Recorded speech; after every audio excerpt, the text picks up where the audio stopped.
and welcome to Spaminar, the Society of Prop Managers webinar series for live theater prop professionals. My name is Ben Hohman. I'm a SPAM member, co-chair of the Education Committee, and props director at the Utah Shakespeare Festival. SPM, short for the Society of Prop Managers, got its start back in 1994 when a small but mighty group of prop folks in the Midwest came together to tackle shared challenges and make sure props had a seat at the table alongside other production departments.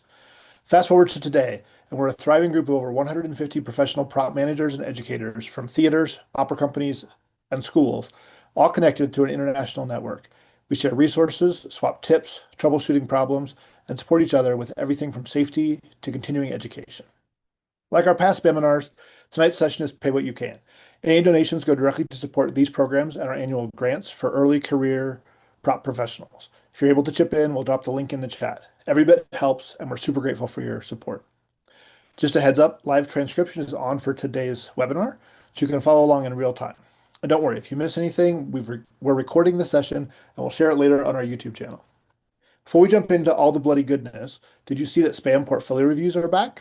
Join us on November 9th for a 30-minute one-on-one Zoom session where spam professionals will share personalized feedback on your portfolio and resume. It's a great opportunity to polish your materials, whether you're job hunting, applying to grad school, or just looking to level up your presentation. The link to sign up will be in the chat. Now it's time for the good part. Tonight, we're diving into one of the juiciest parts of stage magic, blood, gore, and body parts. I'll be covering items submitted from many of our members, and Ursula Bowden from the University of Minnesota will be sharing her tricks, recipes, and behind-the-scenes stories. We're covering shows like She Kills Monsters, Bloody Bloody Andrew Jackson, Murder on the Orient Express, and others. Get ready for a wicked good time. As we go along, feel free to drop your questions in the chat. We'll save some time at the end to go through them. Now, on to the fun. Okay, I have to share my screen. Let's see if I can do this. Share. Stop. Okay, so the first thing we're going to cover is this is from Kelly Mangan, who is at Bowling Green State University. And this is about a 4.5 minute video about different types of blood. And I'm going to let her do the talking, and then we'll move on to the next thing. BGSU, over the last couple of years, we've done a few shows with blood in them. One, a lot of people don't know this show, but it's called POTUS. Yes, it's about all of the women in the White House throwing a statue at the President of the United States, even though they don't know it's really him. They knock him out. They think they've killed him, end of story. But one of the characters dunks her hand in his blood and smears it all over the wall. So that's a thing. A year before that, we also did Evil Dead the musical, and later I will show you some of my favorite guns to project blood all the way into the splatter zone. We had 5 rows of splash zone, and we got them wet every night, and sometimes even into the next row of upholstered seats. So we were really good at cleaning stuff out of upholstery as well. But at this point, you've probably already talked about the Hershey syrup and K-Rose syrup formulations of blood. Hershey syrup has a really great consistency already in terms of the color, and with a little bit of light corn syrup, you can really make that go a little bit further. I prefer to mix all of these with tempera paint in order to get it a little bit more of the color and a little bit less translucent, but it's still not my favorite. Just gonna say right here now, don't fall for the Spirit Halloween bottle of blood. It will stain you forever. New Rule FX has a really nice washable stage blood. We got a gallon of that. We tested it out, and it wasn't our winner, strangely enough. Also not our winner was, I got a little teeny tiny bit of it. Hold on. It is Gravity and Momentum blood. Like I said, we did Evil Dead the musical 2 years ago. And I want to show you what Gravity and Momentum blood does after it's sitting on my desk for 2 years.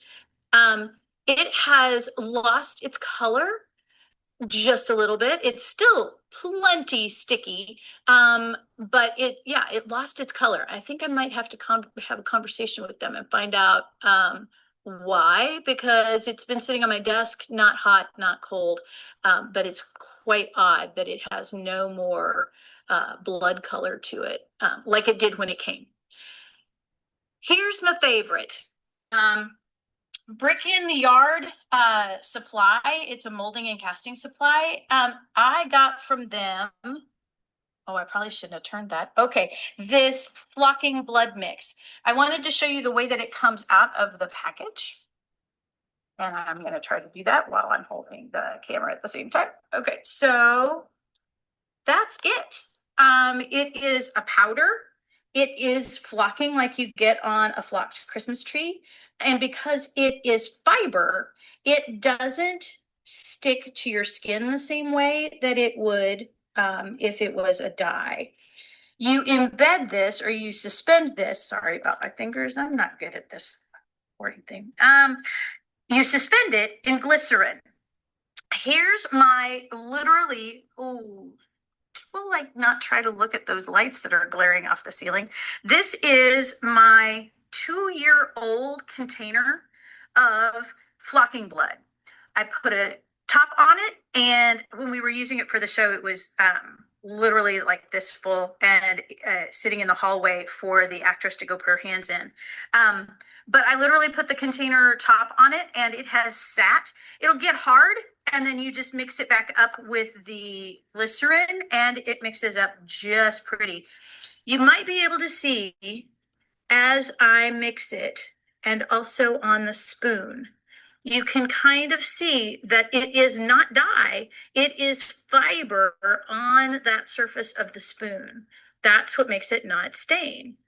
So the actress was able to get her hands in it and go, this is just awful. And then because she was extraordinarily high, she's doing this kind of thing. And then she slaps her hands, here we go, on the wall and smears it around. And then walks off stage to put her hand in a bucket of water and be completely clean. Okay, so I didn't get all the way up there, but it's just because the water didn't get up there. So you can see there's no staining. Even if that stayed on my hand for, I don't know, half hour, it still wouldn't stain because there's no colorant in it. It is just pieces of fiber. So you might be asking, okay, I'm going to put the phone over here, sort of. Okay, you might be asking, how does it clean up? Hang on. So I come over here. Yes, it's still wet, but I can completely wipe that off. And when I do, you can really see how those little fibers work. So I can wipe this up. It's not sticky. The glycerin actually makes your hands really nice and soft. And what I don't get up here, sorry, I can, add a little bit of water to the whole thing and get that cleaned up. The only thing that's left is little fibers. And if I don't get them all when they dry, I can brush them off with a whisk broom or a hand broom. Ta-da! This was the best thing I ever found because it doesn't stain clothes and it doesn't stain skin. And it's relatively inexpensive. Like I said, brick in the yard, but you can also get it online. I've seen it on Amazon. It's my go-to blood from now on. Awesome. I had never heard of this, and I'm totally buying some Flocking Blood soon to play with it because it looks amazing. Um, okay, next is Amy Peter, who's at DePaul University, and she actually has a blood cannon that shoots blood onto a wall. Oh no, how do I go to the next slide? There we go. And there's 3 short videos. The first one, she describes kind of the setup, then she shows how to load it, and then we actually splatter it against a wall. So here you go. Hello folks, welcome to my basement where I have a pneumatic blood cannon set up on my table down here. I'm going to talk through the parts that you see before you and then also do a little video demonstrating it firing. There is a document that hopefully will be shared with you all that has links to these components. I've used this both to put into a floor, to shoot up onto a wall. I've also embedded it in a small desk. It's pretty compact. You can run it off of this solenoid here is a 12 volt, but you can get solenoids of different voltage. This just allowed us to do it off of battery, like an RC4 system, but you can tell I currently have it set up to just run off of a wall tap. So there's variations on this, but I'll demonstrate this one for you today. I'm just going to point and talk through the parts just so you have an idea of what I'm looking at here. So we've got a fill valve on this end with a standard tool connection to go to your normal pneumatic hoses. On the end of either of these units, there's some push to connect 1/4-inch fittings. This is the air reservoir that holds the air pressure. And then we move over here, we have our 12-volt solenoid that is normally closed. You want to make sure that it's normally closed because some of them are normally open in which to fire it. I have a standard 12-volt wall plug. We head over this way. We have a check valve that is in line with the air. The check valve makes sure that none of the blood that's in the reservoir can go back into your system. That's especially useful if you have like elevation, because now your tube's going this way. This prevents the liquid from going back here. And then here we have our blood reservoir made out of some PVC components. It's more of our push to connect fittings on either end. And then also we have a spray nozzle. This one, I believe, is my narrow. They come in different spray patterns. Once again, that's also in the documentation. But the reservoir here is just PVC pipe fittings from a hardware store. Twist off ends, making it super easy to fill. The reservoir can be made in different lengths. The tubes can be made in different lengths. All of this is very variable. Okay. I am going to put together all of her links as well as the flocking links and stuff, and that'll get sent out to everyone who's at the Spaminar tonight in the next day or two. So here she is loading it. All right, second video here. I'm just going to do a quick demo on how to fill both the air tank and the blood reservoir. As you can see, I now have my air line from my compressor hooked up to this valve, and all you do is open till it stops making noise and close. You can disconnect. Now this whole thing is all set up. You no longer need your air line attached to it. And then for the blood reservoir, usually I use squeeze bottles, like a ketchup container or something like that. But since I brought this to my basement, that was hard to take on a train today. So I just brought some of my blood from in this little cup. We're just going to pour some right on in.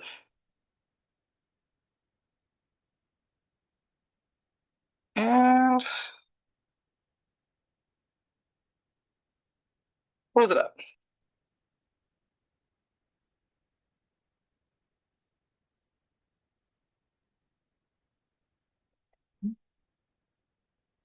I forgot to get to my next slide. Hold on.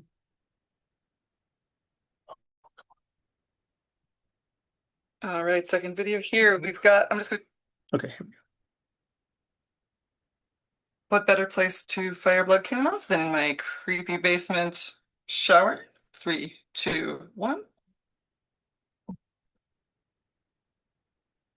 You can see it's got a pretty good spread. Center point, the angle you do it, the distance you have will all affect how it comes out. I tend to use a blood that is a little more liquid. Try to stay away from things that are too sticky, makes it easier to clean. At the end of the night, you can run water into your reservoir and fire it again until it runs clear. Awesome. So that's blood cannon. Okay, next is this is from Syracuse Stage. Mara Tunnicliffe sent us some photos. This is Murder on the Orient Express. And someone gets stabbed a whole bunch, so they kind of expose his torso to show that. So they made this is a clay form that they created, and then put the right hand photo shows them putting the knife cuts into it. And then they made a mold, which is the blue. I don't know what material they used for the mold, sadly, but then they made a silicone body part, which is the part underneath the pink part on the left. They then bladed it up on the right. And then the actor wore it under his shirt, attached to his body. I think they did Velcro straps around the back. and they were able to open the shirt and expose the silicone body part, which I thought was really cool. Um, okay, next is Bloody Bloody Andrew Jackson. This is from Natalie Kearns when she was at the Speakeasy stage in Boston. And this is a short video. And both of the characters basically stab their arms and then let blood flow into this bowl. Um, and Natalie talked about how after after they both put their blood in the bowl, they both put their hands in the bowl and then like rub it all over each other, and then they kiss and they basically make out with blood on their faces. So the blood had to be safe for eyes and for mouths. So this is a chocolate syrup, a chocolate and corn syrup blood, like Kelly was talking about at the beginning.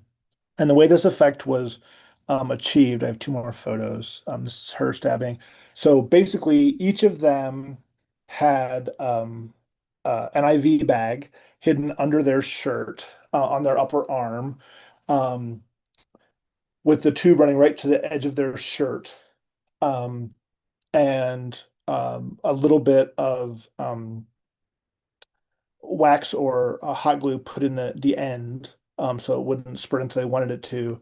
And then they basically sort of poke the knife into that end to release either the hot glue or the wax. And then the other character is actually helping to squeeze the bag to allow the blood to flow. I did something very similar a couple years ago. We did Dracula, and we had to do a blood transfusion from one character to another. One had a full IV bag under their shirt. The other one had an empty IV bag. And when we connect the hoses and release the pressure, blood would flow from one bag to the other. So we were transfusing blood from one person to the other. Um, uh, and she gets to go off stage pretty quickly after, but he is on stage for like 20 or 30 more minutes with blood all over him for that production, which I thought was interesting. Okay. Next, this is one version of a million different ways you can do a blood knife for Sweeney Todd. This is from the Austin Opera. Um, this I thought was a little interesting because they basically glued a piece of plastic tubing to the back of the blade and then had just pipettes full of the blood. So it was really easy to switch out. You have to reload the knife. You could literally have pipettes backstage preloaded, and after each murder, just drop off the empty pipette, throw in a new pipette, you squeeze the pipette, and the blood just comes out on the neck. So I'd not seen this method before. Though my Sweeney Todd razor looks exactly the same, except it's a different blood delivery system. And last thing that I have to share is this is from Hedda Gabler at St. Edward's University, and they actually built um, a child's arm. So they actually cast an arm in molding material, did silicone, and then did bones um, out of wood. And that's the top of the arm, and here's the bottom of the arm. Um, so um, those are the main things that I had to share. Gonna pass it over to Ursula because she's got a whole bunch of cool stuff. Hey folks, my name is Ursula Bowden and I am the props coordinator for the University of Minnesota in the Twin Cities. And I also freelance around town. I've freelanced with over 60 different companies in the Twin Cities. And Ben started asking a couple of months ago who had stuff to share. And I thought, I have a couple things. And then all of a sudden I remembered I have a lot of things. And so I made a presentation to share with you all about some of the things that I've made. But it was interesting. I was talking to my folks. I'm going to go ahead and share my screen about, and my mom started asking me about projects that I had completely even forgotten that I had done when I was in college, so 25 years ago.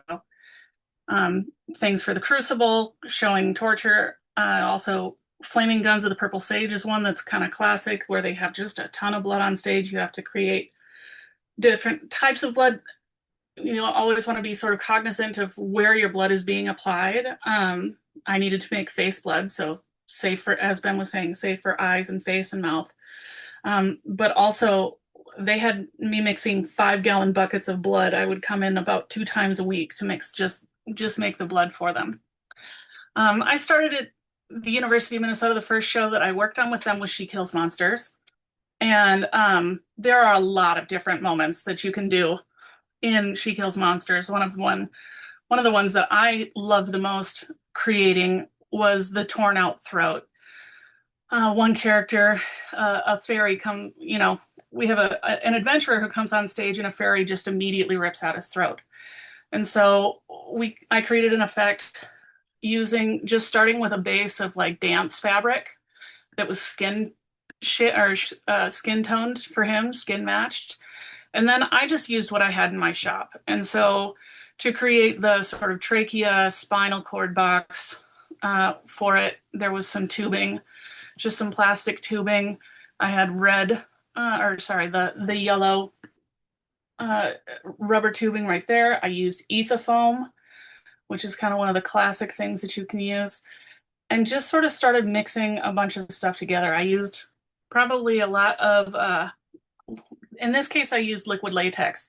Latex is another one that you want to be really careful with when you're doing special effects. A lot of people have latex allergies, and so making sure that you know your actors and also your crew. I had a story where I had an ASM who ended up using an EpiPen because she didn't know something had latex in it. So now we check everybody, and we check them 3 or 4 different times. Adding to that, again, more different types of just whatever we had around the shop, fabric to flesh it out.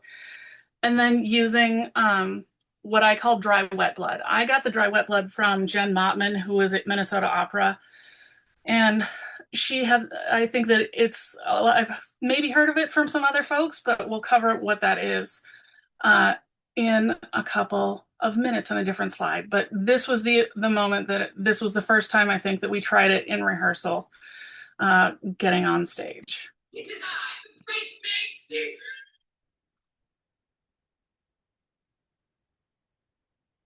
She kind of presents it and laughs, chucked it down. And that was the other thing that we needed to keep in mind was that she was going to completely throw it down the vom violently. All right. Also in She Kills Monsters, we had a really fantastic fight choreographer for that show. And so they wanted to create a moment where they were doing sword fighting on stage and they would have their guts fall out, essentially. And so we created these gut spill fanny packs. This was another thing that we used creating liquid latex. And I just brushed it onto plastic sheeting, plexiglass, and put veins in between it. And this was the first time I had done guts. And so I was just, again, never underestimate the power of the internet, because they were the ones that taught me this one. And I wrapped it around other cellophane. I think I also ended up using tights, flesh-colored tights that were stuffed with quilt batting and things like that. And then to really get that lumpy effect, I tied it up with other string and wrapped it up in the latex to create that effect. And so this was, I think, again, one of those rehearsal moments. They do the guts across. She sort of presents it, collects herself back up, and then runs down in the vom. We made 2 of those to have happen on stage. So that one was super fun. The Eaten Heart.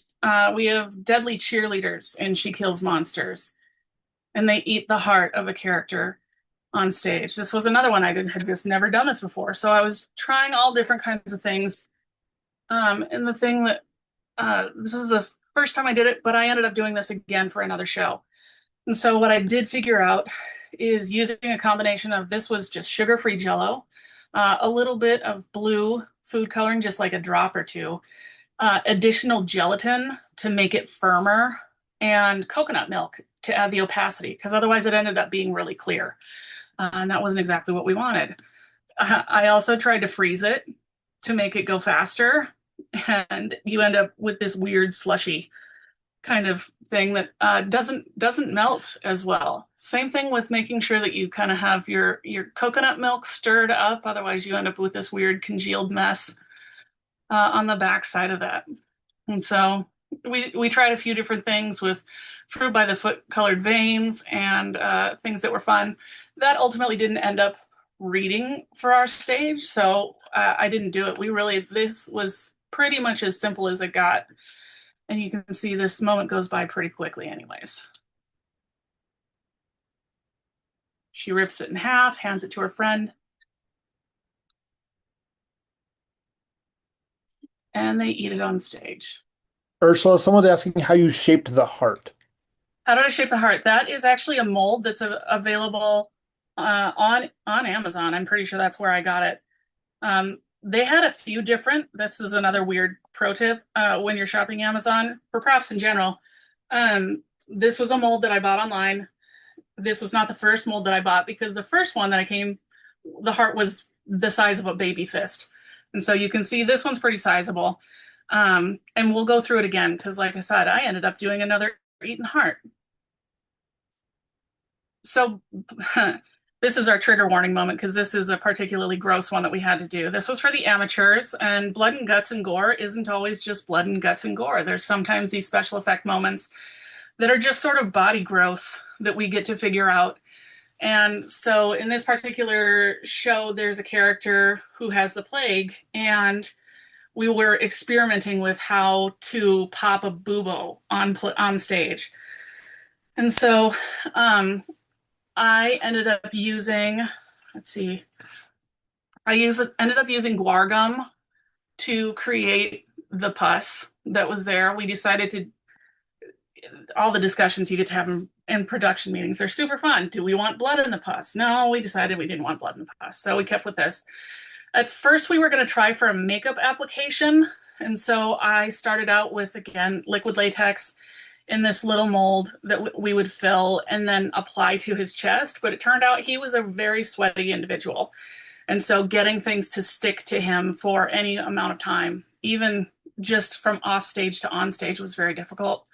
And what ended up proving the most useful was for him to take a small balloon that was filled. You can see this is how many test runs that we did, and how much we wanted to put in, what color, because buboes could be either black or white. Turns out the plague was real gross. And so this is what that looked like.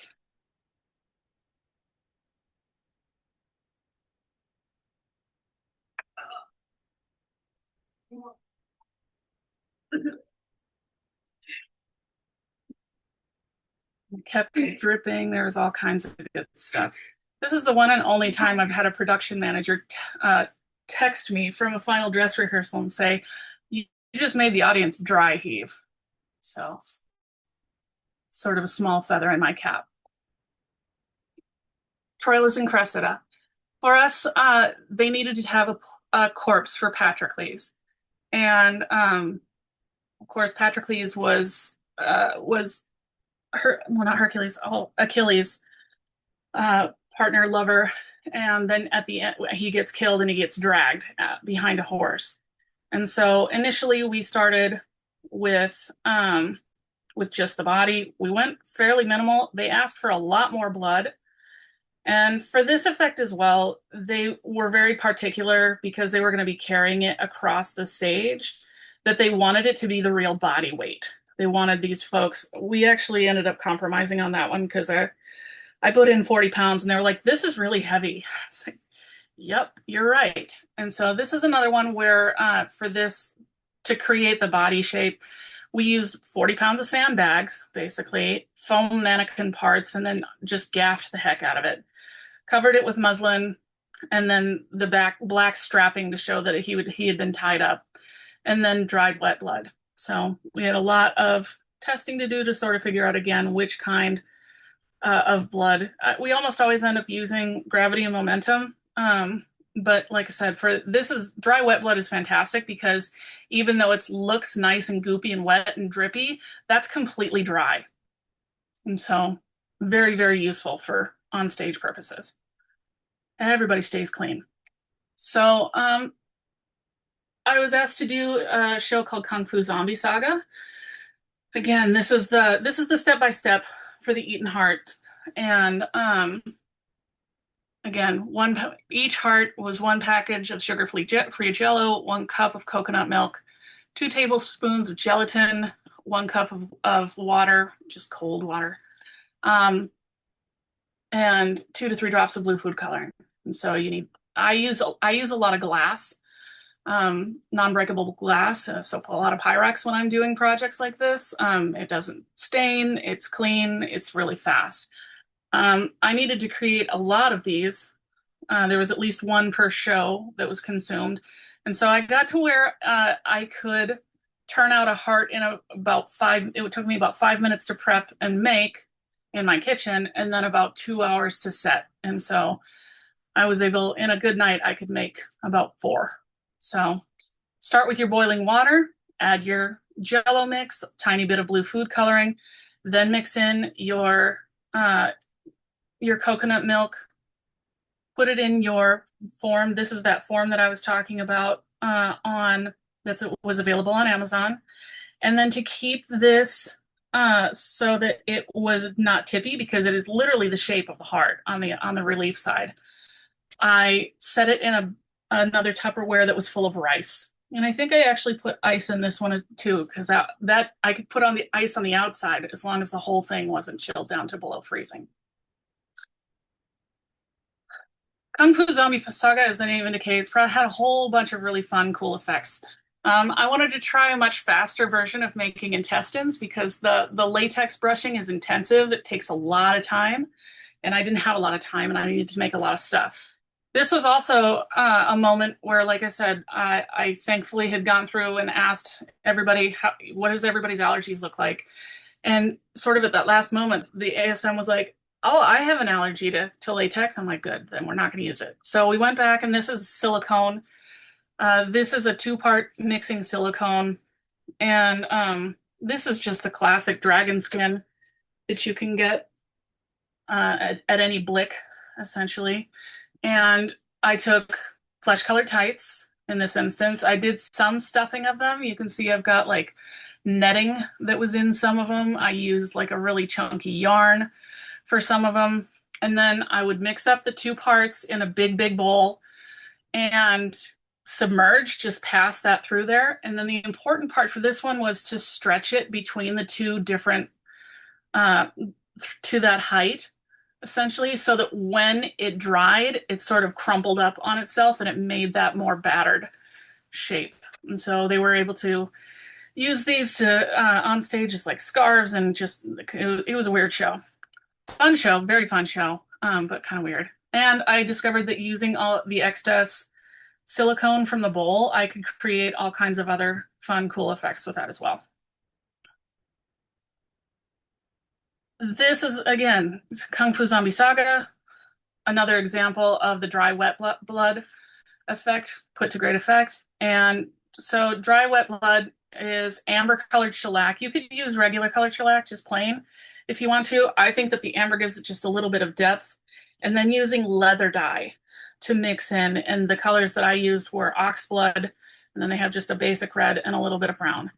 Use gloves. This stuff, once it's dry, it's obviously not going to stain anything.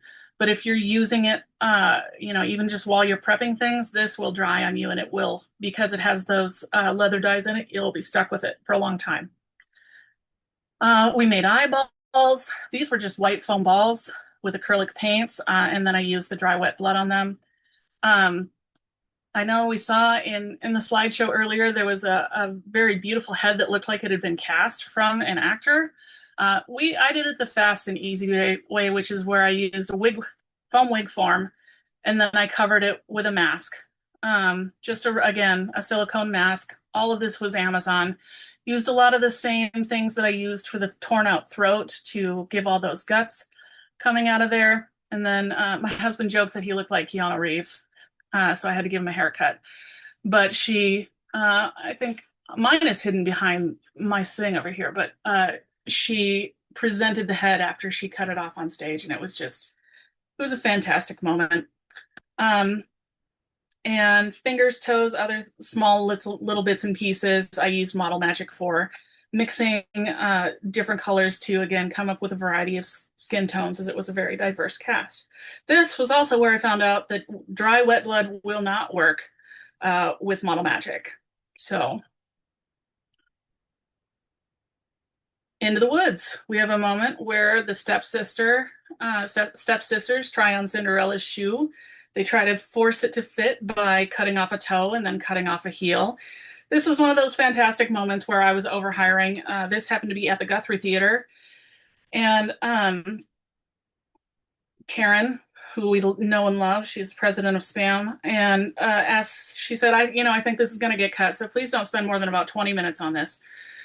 And so this was just upholstery foam, essentially, that, again, I applied wet, dry blood to, used a couple pieces of elastic to make the Achilles heel and the toe and the gristle and stuff like that, and did a little test for them because they wanted to palm it in the palm of the actor's hand as they were cutting it off on stage. So it needed to squish down. And there was the toe. And so she thought that one was going to get cut, and then it actually didn't. And that tiny little, like I said, 20 minutes worth of work stood up to, I think, an 8-week run at the Guthrie, which was pretty awesome.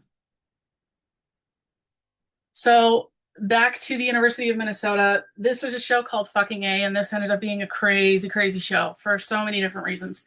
But beef, it's what's for dinner. There's a butcher scene where we needed to have these actors be able to take these sides of beef off and perform a dance with them.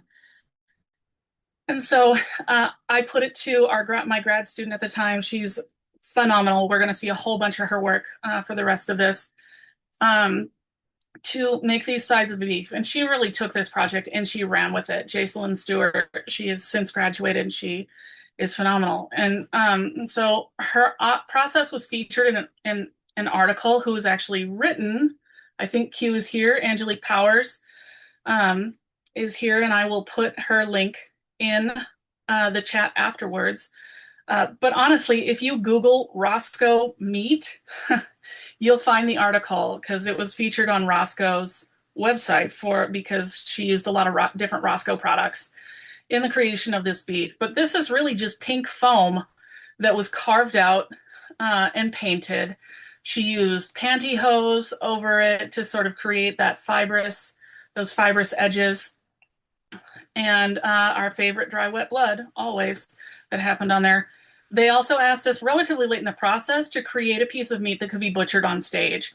And so this was her response to that. She, again, the pink foam and then upholstery foam that was on there, a bunch of other stuff that was just sort of tied in. And we did a little video showing them how to do it. And because we needed to let stage management know how this was going to get fixed as well. Got it there. And then they wanted it to pop. Thunk. There it went. And I'm going to go back one. I'm going to escape out of this. Well, I have it behind a thing. Let's see if I can there we go. All right. So letting them know how to put it back together. This was literally a cork and a piece of PVC that was meshed into the whole project. Captured with pantyhose so that it never got stuck. Easy peasy.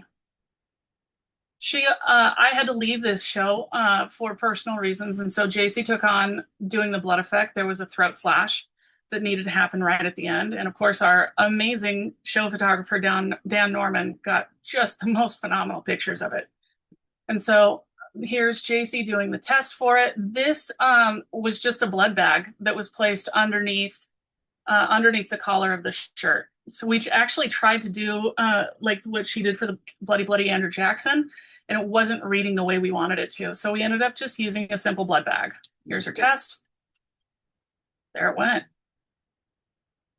And here was the effect during the show.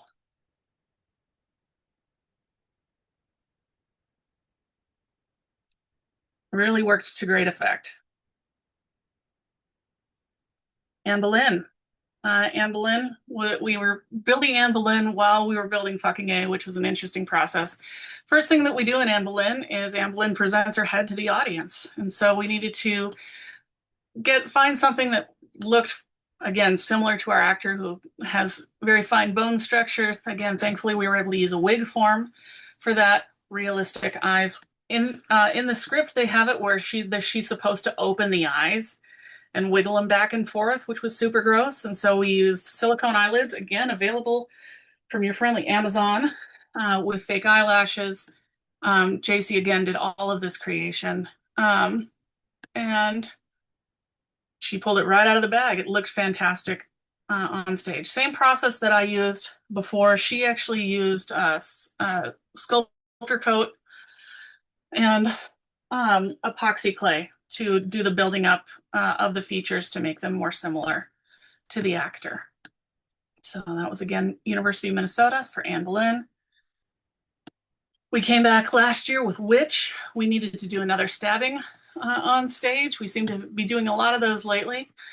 And so one of the interesting things that happened with this particular one, again, we decided to use a blood pack, was we found out in testing that the fabric that they had used for the shirt ended up to be hydrophobic, which was, oops, nobody knew, but we needed to roll with it as we went. And so we sort of adjusted it and made everything that was behind it and captured the blood pack also hydrophobic, and then really had the actors mush it in on stage to make sure that it was coming out. And this was just a knife that, again, withdrew into itself on a spring.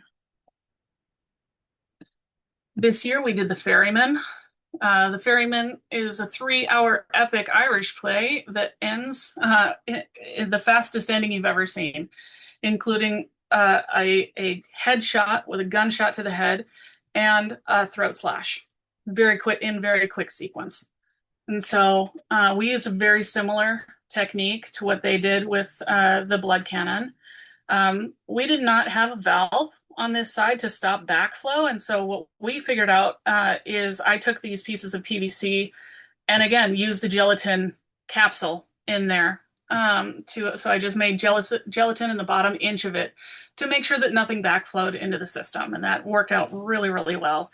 We did a lot of testing to make sure that we were hitting the right spot. We ultimately had our cannon situated in the sink right down here. And then it was run through the house pneumatic system backstage. And so here is how that looked.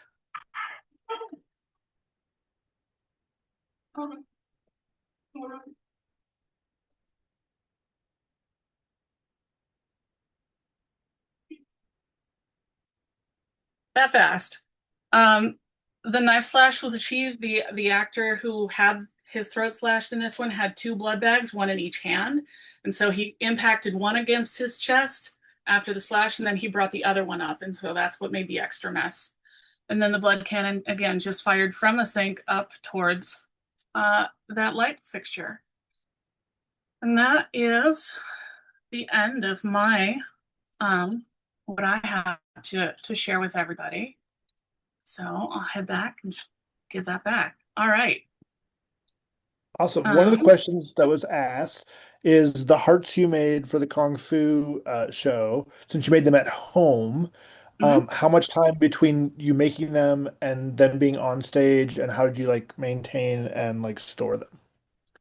So I used food safe containers, and I tried not to have anything more than about 30, well, maybe 2 days out from what they were doing. So I would make 2 sets per weekend, essentially.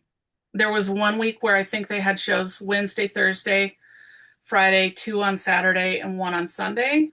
And so I probably did Wednesday, Thursday, and then Friday, Saturday, and then came in between. So yeah, I would have done 3 sets of 2 each. And I used Tupperware. And they had a refrigerator at the theater that allowed us to keep the hearts there. So awesome. If there's any other questions, drop them in the chat. We still have about 10 minutes. While that's happening, I will see if there's anything else in this presentation I had. And I'm gonna go ahead and put the link to the Roscoe article in here for you guys too.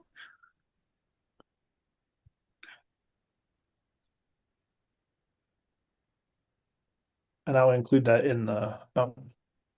Thank you. in the uh, list of references we send out after as well. Any other questions? Did I ever get told something was too gross? The bubo, the popping bubo is again sort of a hallmark. At least for me, it was a hallmark for us. We had after the first time we tried it on stage, we met as a production team and had a discussion about whether or not it was too gross to put on stage. Yeah, I can see the audience dry heaving. I was like, oh my God, that's so gross.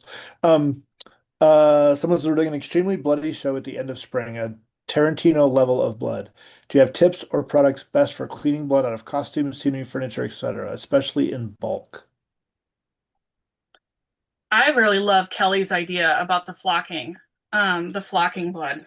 What's interesting to me about that too is that actually seems like it could potentially be filtered and reused if it was captured in a specific way. But like I said, my production team tends to prefer gravity and momentum. It's expensive, but also they feel costumes feels comfortable with it, and that's sometimes that's half the battle is making sure everybody just feels good about it. Flaming Guns of the Purple Sage, like I said, I was mixing 5 gallons a week because they would spill a whole body's worth of blood onto the floor, basically, and then they would try to mop it in the action of the scene on stage. And so for that one, I actually started with a base of ivory dish soap. So again, clear instead of using like a gel or um, any of those sort of clear suspension like what she uses for the flocking. Being able to build soap into it really helps. Again, especially when you're doing big quantity, big volume of stuff. But again, sort of depending on how it's being applied, you want to think about are you trying to clean it out of, if you can have it like Flaming Guns of the Purple Sage, where you're only cleaning it off the set, thinking about how you're going to be cleaning it and how much time, I think is this is a very good question where every time has to be different, I think. Yeah, I agree. Certain things to think about is one, working with costumes, which the next question we'll talk about in just a second. Um, but sealing your furniture, the scenery really well, um, uh, so that you can scrub it if you need to get the blood out of crevices and things like that. We tend to do like planked floors and stuff at our outdoor space, with the blood, and the blood always ends up in the grooves and stuff. So you gotta really get in there and get the blood out. So making sure things are sealed really, really well will help a lot with that also. But yeah, I'm really interested to see if this flocking blood, like how long it takes to dry, and then be able to just like brush off, like if that's like a couple of hours or if it's like 2 days, like that. I'm gonna probably email Kelly and ask her that kind of stuff because it looks really, really interesting. And the next question is, how do you get customers to go along? Our costume shop continues to veto blood and red wine, which happens. We can't do red wine at the festival either. Um, but blood wise, I think testing. Um, they have our costume shop has certain materials they've learned that the gravity momentum blood comes out of. We used real blood for a long time, and they had some fabrics that they knew that would come out of. So whenever we start talking about a blood effect, we start talking about, what kind of fabric are we going to use, um, and those sorts of things, to make sure that as the costume is being built, we're sure it's being built out of a fabric that, one, is machine washable. Because a lot of our clothes, are dry clean only. Well, you can't do that with the blood effect.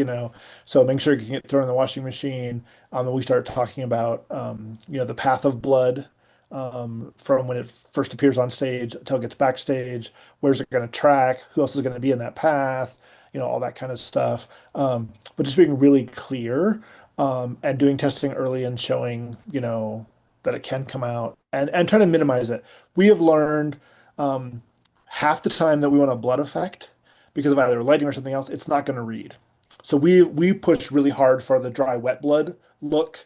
Let's get it painted on and reveal it versus, a blood pack or whatever.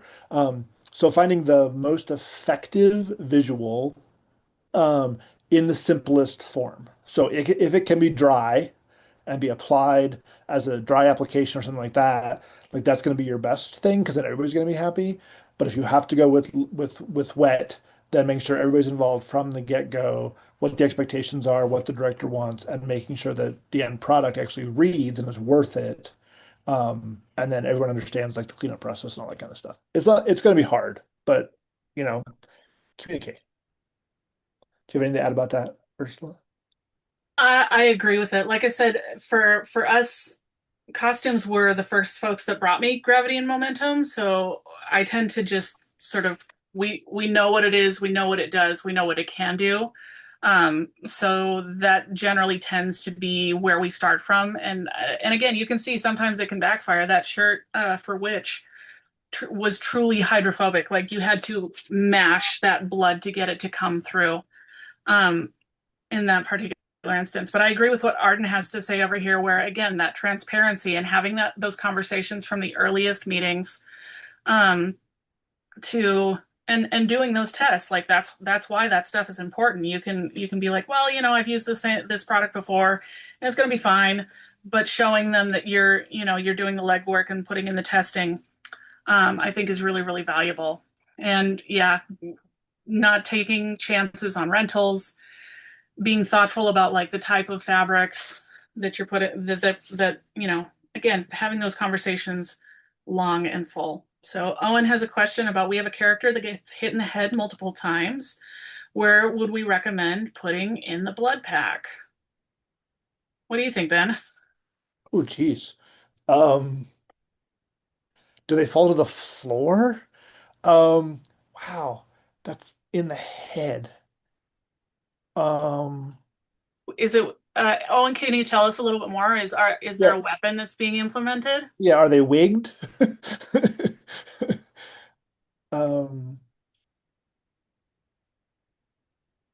Dean suggests hammer, and they use a broom. use a broom. Oh, interesting.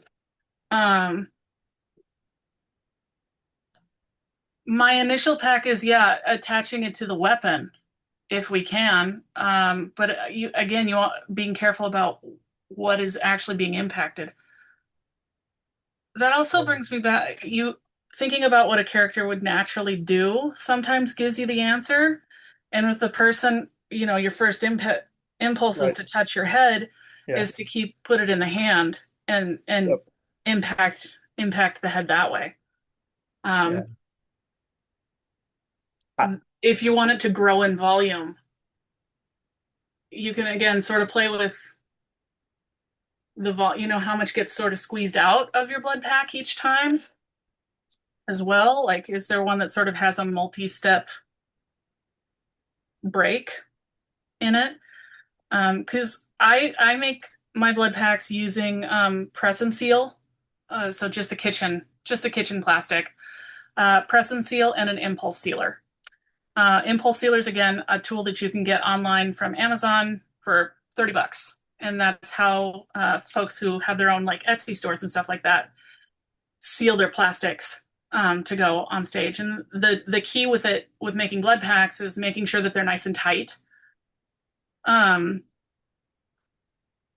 did someone say that they're hogtied? Oh yeah. Oh no, they're not hogtied. Okay. Um, and so making sure that they're nice and tight, but that allows you to sort of make your own custom blood packs and sort of fit them, make them different shapes. We've done a lot of experimentation with like what shape fires best. Believe it or not, rectangle, just plain old rectangle, because those corners are the weak spots for them, for us at least. yeah. Arden also talks about wanting to do a squib in the front of a wig. Um, I would say, in my opinion, I think that's a terrible idea. It's just so close to the actor's face. And unless like, I mean, I know they do squibs in movies and stuff, but they're like professionals doing that, who have like years of training.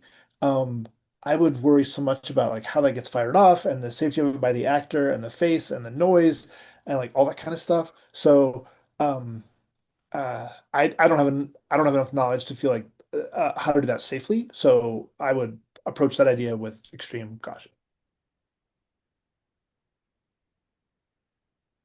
And then somebody, we just Denise Chambers mentioned that she's a customer and said open discussion, open communication when it's discussing ingredients. If she knows that the dye or colorant is being used, then they can try to use a fabric that won't accept the dye. Their experience, Red 40 doesn't like to stick to synthetic fabrics. We also tend to use a lot of synthetic fabrics when we're dealing with most of our blood. If using natural fibers, blood that has a laundry soap as a base instead of a glycerin or corn syrup, because it tends to keep the laundry soap tends to keep the dye away from the fabric. Um, and then Arden also says if someone is restrained and can't put a hand to their head, running something from the back of the neck would be interesting. Yeah. So, I mean, a part of that too is like, I guess part of this is having a discussion with the director and whoever else needs to be involved, like fight choreographer, things like that. Like, ideally, the director wants X to happen, but you have physical realities, right? If you want to get blood in there, um, what are the options available? Can somebody else apply it? Can somebody else grab the blood pack and go to help them or whatever and hit them with it or things like that. So there's the storytelling aspect of what you're trying to convey to the audience. But then there's all kinds of sleight of hand and other things that you can do to make that storytelling happen that it doesn't have to be the person getting hit in the head to deliver their own blood necessarily. It can be the thing hitting them. It could be somebody else who's close by. So what options do you have to get the blood where you need it to allow the storytelling to happen that the audience may not see or know?